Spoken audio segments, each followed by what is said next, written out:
Aksidente ang komedyanteng si Jobert Austria nang bumangga ang kanyang kotse sa isang concrete barrier sa Quezon City. May live report si Jay Sabale. Jay.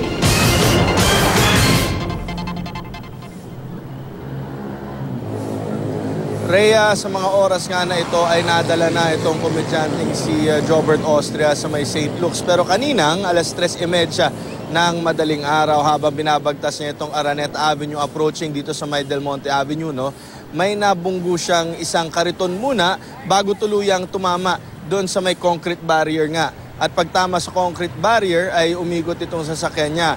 At naabutan nga siya ng ilang residente na nakahiga sa kanyang sasakyan. May malay naman ito, ngunit medyo natagalan yung pagdating ng mga rescuers dahil yung ambulansya daw ng Red Cross ay lahat nasa APEC naka-assign, habang yung sa DPOS naman ay medyo na-traffic pa ito bago nakarating. Ngunit nakarating naman, agad-agad siyang naitanggal sa kanyang pwesto at nadala naman sa ospital.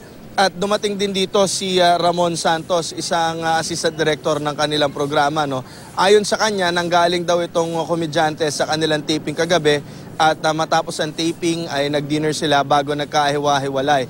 Kaya marahil daw ang nangyaring insidente o aksidente ay bunsod na rin ng pagkapagod nitong si Jobert sa may kanilang pagtatrabaho nga.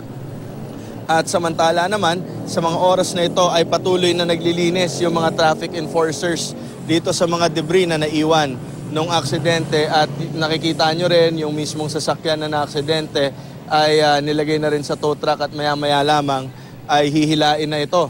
So yung mismong aksidente naka-occupy ito sa mga more or less 2 hanggang 3 lanes. Kaya iisang linya lamang yung nadadaanan ng mga sasakyan ngayon. Pero maigi na rin lang, wala para mga volume ng sasakyan kaya hindi pa naapektuhan yung daloy ng trapiko. At yan muna ang pinakahuling balita mula dito sa Quezon City. Balik sa Rhea.